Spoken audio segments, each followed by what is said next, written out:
instincts.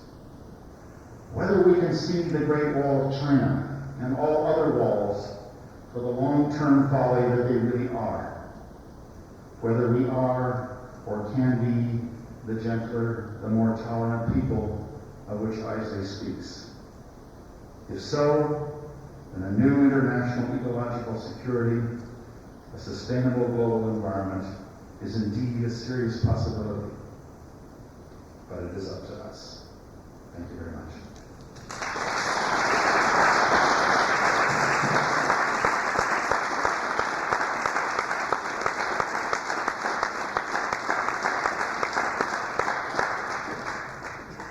I'm told that it is the custom to have a question period. Shall I just stay up here and field them? Is that what you prefer I do? Okay, I'll do my best. But I should hasten to point out, before we begin any questions, that I am not a natural scientist, and I don't come at this from the field of natural science as so many of you out here at Iowa State do.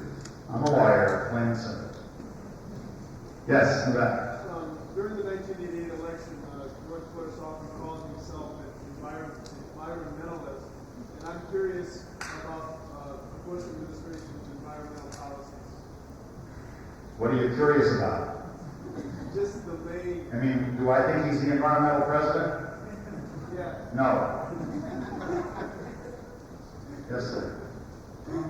I subscribe to your analysis of what's going on, and I'm hopeful that the ideas you put forth are changing the situation. But I want to ask you to address one other point, and that's that I wonder how feasible those ideas are in the context of a world which now almost, I guess, wholeheartedly embraces the idea of a free market economy, namely an economy which, by definition, must be continuously expansive, which demands that things be produced and consumed at ever greater rates. I think that not only drove the colonial period, it drives the neo-colonial period.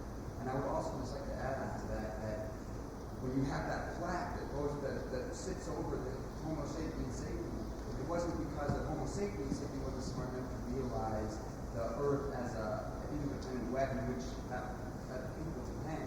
It was one type of Homo sapiens sapiens, namely Western industrial society, because there have been and there still are a huge number of societies on this earth that have understood that precarious situation that we need to both use the earth and preserve the earth at the same time. And so, if you could, I guess the first point to understand, how do you... Well, let me just start. Let me quickly to your last point and come back to the first one.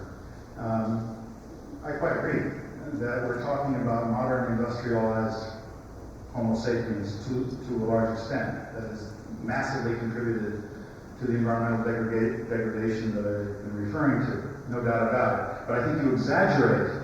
The extent to, I forget what your phrase was, but that there are large masses of people. I don't think there are large masses of people, certainly not large masses of indigenous people, that are as protective and caring of the environment today as you might think. We've killed most of them off. Okay, so I mean, there aren't that many. And that the vast majority of the people in the world, in fact, do proceed according to the ethic that is part and parcel of your first question. All right? Now, as to that, I think that I could have usefully added, and I thank you for the question, I could have usefully added that what is required here is a reconceptualization not just of the concept of national sovereignty, but the concept of economic exchange, of the economic process itself. But I think that if one is going to work progressively toward an environmentally sustainable future, in the sense that I suspect most of us in this room would feel sympathy for, I think we have to believe in possibility. Let's just think, just for a moment, about what is this? November 7th today? November 7th, 1991. What was it in November 7th, 1989? What did the world look like then, 2 years ago? Or what did the world look like 3 years ago? What was in the minds of the people of Eastern Europe 3 or 4 years ago as compared to what's in their minds now? The point is that we are in a period of extraordinary opportunity.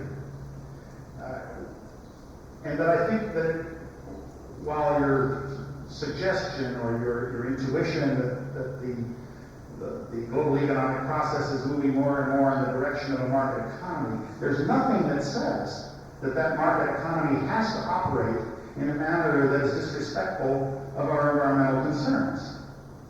The question is whether we have the imagination, whether we have the political will to try to shape the trends that are currently operating. I don't obviously have a golden answer for that. I don't think anybody does, but as I was trying to suggest at the very close of my remarks, perhaps the most important thing we can do is to educate ourselves and to vote rationally at the ballot box and hold people who do things that are contrary to what obviously is necessary, hold them accountable, and throw the rascals out. I mean, there's no other way. At least none that I know of. Unless you want to take to the barricades. And I don't advocate that either. Yes? So your solution are really good, makes a lot of sense. But for example, if we don't see change in industrialized nation, how can we expect change in people countries, So, in a sense that suppose here people have more knowledge and understanding of the situation, and science is more advanced. So I believe that if this our nation don't take a step out to make an example, it's going to be very difficult. I think you're right. Where are you from, my friend? Let me suggest that the point you make poses a very serious ethical question. There is no doubt about that. But it does not follow in my mind that because the United States or Britain or France or Italy or the Soviet Union or Eastern Europe or any part of the northern industrialized world, just because they have done things badly, doesn't seem to be a reason why people in the southern part of the world need to do things badly also. I think there is a sign of hope, for example, right now in Brazil. As you all probably know, the Brazilian government has, until very recently, taken a rather national sovereignty attitude towards its national rainforests.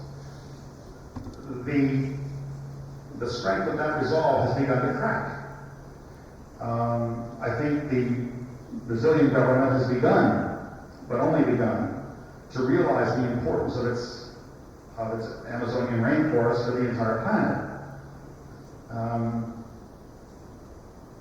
And what I guess we need, part of what I'm saying is we need to ask ourselves, and so does the Brazilian government, that just because Americans marched across this continent, slaughtering millions of people along the way and demolishing the forests and the streams and doing everything else that ruined the natural countryside, and that the Australians have done the same things, and the Russians have done the same thing, and anybody who's had expansive territory has done the same thing. Does that mean that people in the South should also do the same thing?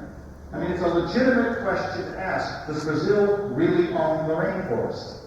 Or do the countries of Central America own the rainforests that are there? Or do they belong to the people of the earth as a whole?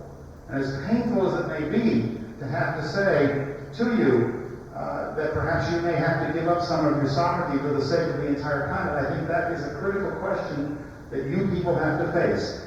But I agree, it cannot be fixed unless the northern industrialized world also is, let me rephrase that, it cannot be undertaken. You cannot undertake that task without also demanding that the northern industrialized world live up to its ecological responsibilities as well. It's a joint partnership process we're talking about here. Yes, sir. Yeah, I think you gave an appropriately radical analysis of the situation. And then you mentioned fairly briefly the importance of grassroots initiatives, and that you mentioned also that all revolutions start at grassroots. But then as part of your solution, you talked about all these big, what I saw is bureaucratic means of instituting new legal systems and new organizations to regulate this and look at that. And I know that is necessary to some extent in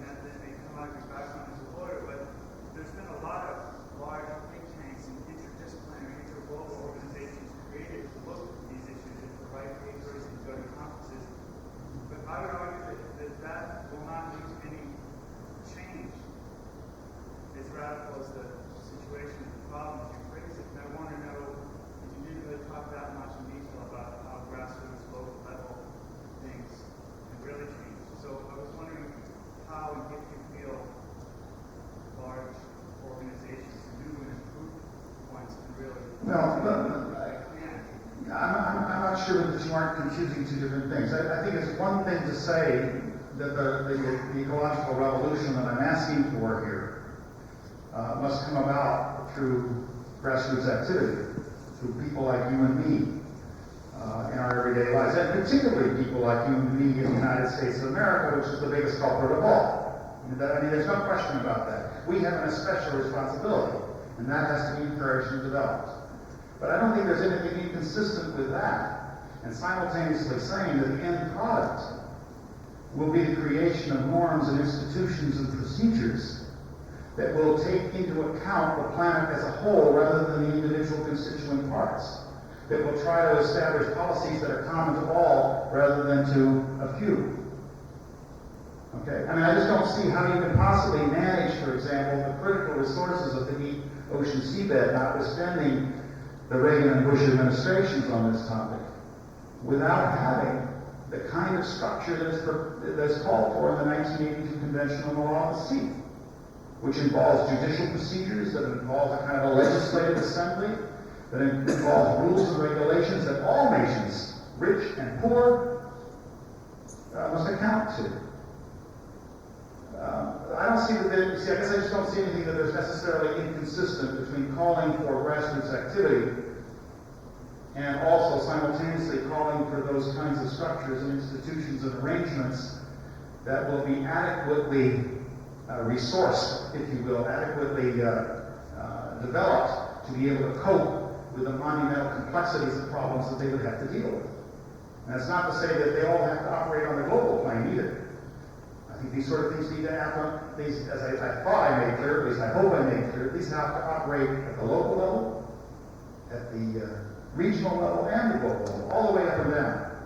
But they must be set up to think in an inclusive rather than in an exclusive attitude or capacity. Yes. It seems to me that the greatest problem. Can you talk louder so the rest can hear you? Or I'll try to translate it.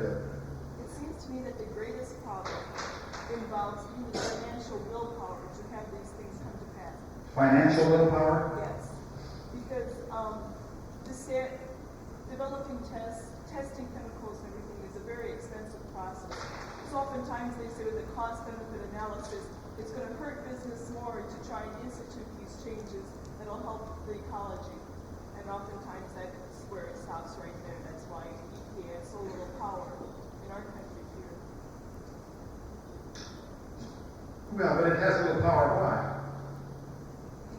Because it lacks money? It lacks a lot of Well, money. but there's a further question asked. Why does it lack money? Because there's no will to. There's no political will. I mean, see, I'm not so sure it's financial will. If there's political will, there would be financial will. There's no political will. I mean, let me ask you this. I mean, I spent the summer teaching in France, and every time I had one of these little Peugeot 205s, you know, that's supposed to be a real gas saver. Every time I filled up that tank, you know what it cost me? About $40. What do I do when I fill up my tank here? Maybe $10, $11. I have a small car. But we should be paying $5 a gallon at the gas pump. We're not. And why aren't we? Not because there's not the money to do it. It's because there is no political will to have that happen. Because there are powerful governmental lobbies and there are powerful interests at stake to prevent it from happening. And the only way to break that back is for all of us to get angry enough to do something about it. Yeah. I'd just like to point out that you converted economic will to political will, and I'd also like to say that political will is dependent on individual will. And That's right. Absolutely. Just have to have the mindset to do it. We need to start thinking about things differently. And it's an individual problem that causes political problems. Well, I think that's right. I mean, every individual behavior ultimately is when seen together, is a total reflection of our society, isn't it? That's right. Yes, sir. You commented on the fact that they were paying quite a bit for gasoline overseas as opposed to here. How is the money being used overseas to solve that kind of problem? Or is the money being recycled into something else that has nothing to do? Well, I can't speak for all the countries of Europe. What I can tell you is, at least in France, that the money is used to maintain good roads. It is used to help other transportation systems, and otherwise provide for a more ecologically sound transportational infrastructure. Now, I suppose, if you charge $5 a gallon of the gas in this country, you have to ask yourself, what's going to happen with that $4 worth of tax money, right? That's when we don't want it to go to the Pentagon, right? We would rather have it make sure that it cleans up the rivers and the toxic waste dumps, or perhaps fills the potholes and rebuilds the bridges and does a few other things that may be necessary. But I guess I don't know the answer to this, but it's a question of how we play our political cards. And the way to do that, I guess, is to elect the right officials to make sure that they vote the right way and show them that we're pretty damn mad when they don't. The problem is, I think, in our own society, and we're getting pretty far afield here from the original point, but I think the problem in our own society is that we are all rather unpolitical as a whole. How many people actually go to the polls? And then those who do go to the polls, how many really register the kind of anger that needs to be registered to make sure that we are no longer continue to be, and we must think ourselves this way, victims of environmental degradation?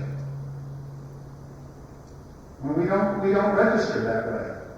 We just go on blithely, every day, proceeding without really making a major dent. And I don't know how you generate that political will. I suppose maybe you have to get to be as bad as the people living in Czechoslovakia, who are breathing incredibly foul air and who see their forests completely demolished as a result of the abhorrent practices of the Stalinist governments that operated there.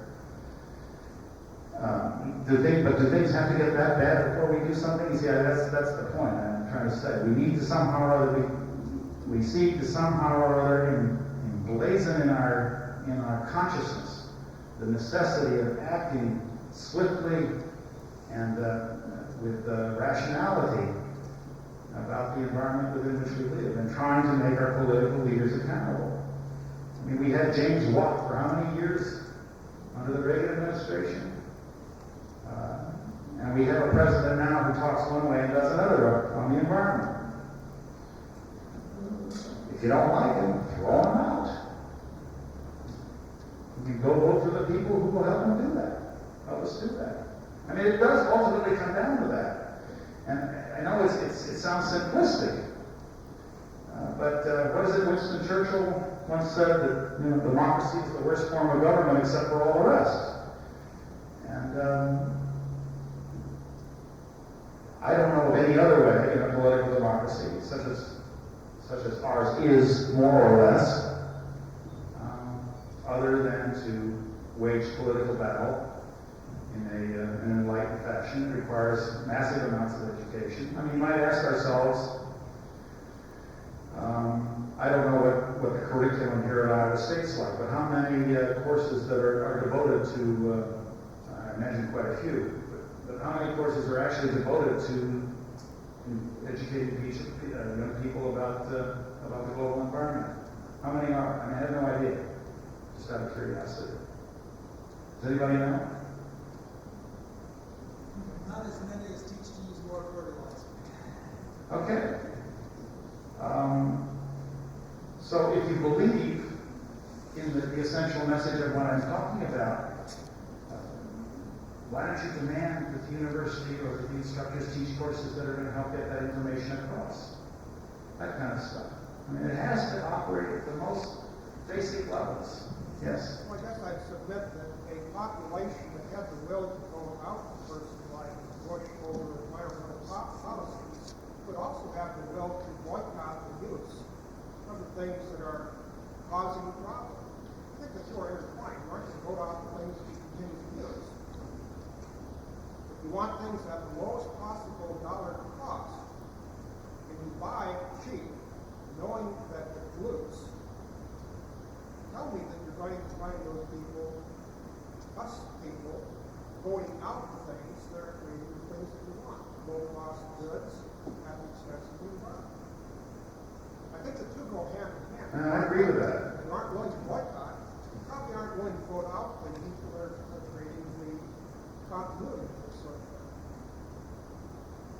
What you're all telling me is the problem's a lot worse than even I'm imagining it to be.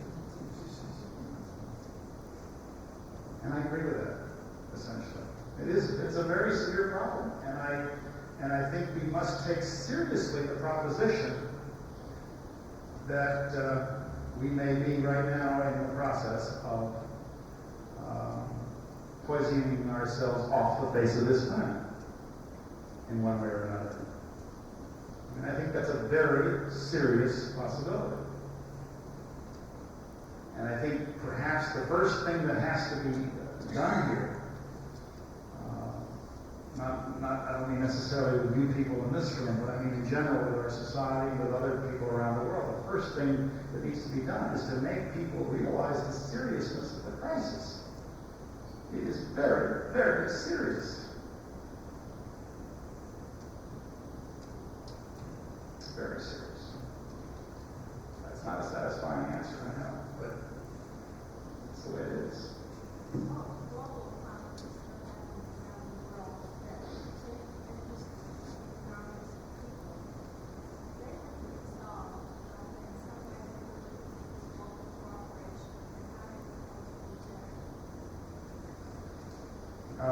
Are you referring to global military conflicts? Well, I guess, of course we need to solve them. Of course they need to be resolved in order that people stop not only wasting precious resources on things that are not productive of human welfare, but also we need to stop them because those kinds of things do damage to the environment. There's no doubt about that, but I'm reluctant to say that they have to stop those first before we get on with the job. I think these things have to happen simultaneously. One of the real concerns I have about this business is that most people who are in the environmental movement, and this is perhaps a risky thing to say, but it's been my perception, that with the exception maybe of the people who are associated with Greenpeace, which I regard as to be one of the best non-governmental environmental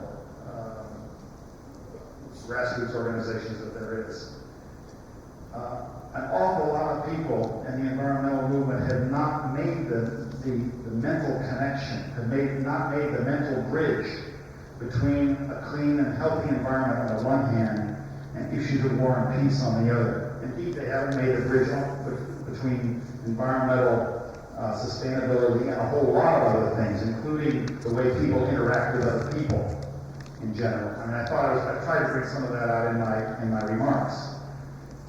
There needs to be, part of my whole message, I hope you take away tonight, is that if you're going to be a true environmentalist, you have to be totally committed to the totality of the human experience and to making it better. And so I guess I wouldn't say that you have to get one part done before you can start the other. It all has to go hand in hand.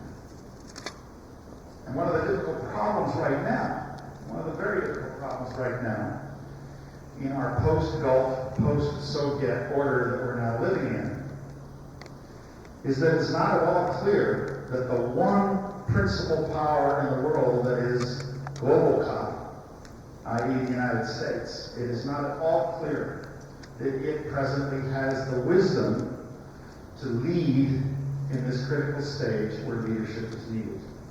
It is the one effective power, and the message I keep getting, one of the colleagues with whom I am doing this international environmental law textbook, he's the former Prime Minister of New Zealand. He's on our faculty. And he was also at one time, he held the portfolio for the Environment Ministry for New Zealand. And I've been hearing a lot of war stories from him that gives me a privileged access to having a sense of how the diplomats and the major political actors operate that I wouldn't otherwise have the pleasure of experiencing. And one of the points that he's been making is that it's widely perceived and widely understood throughout the world, except in the United States, that it is the United States that is the principal drag on anything rational and sane. the Bush administration is presently doing everything it can to sabotage the Earth Summit that's going to take place in Brazil, next June, the most important environmental conference of its kind ever in the history of the human race. And the Bush administration is dragging its feet, particularly with respect to issues of global warming, which of course has to do with carbon dioxide, which of course has to do with Detroit, and a whole lot of other things. I mean, really, the global environmental battle has to be fought, at least at the moment, principally in the United States, in my view. Because that's where most of the leadership is needed and is presently lacking, and where most of the regressive policies come from. It's a sad, but it's a true story. I hate to leave on such a sad note, but thank you very much.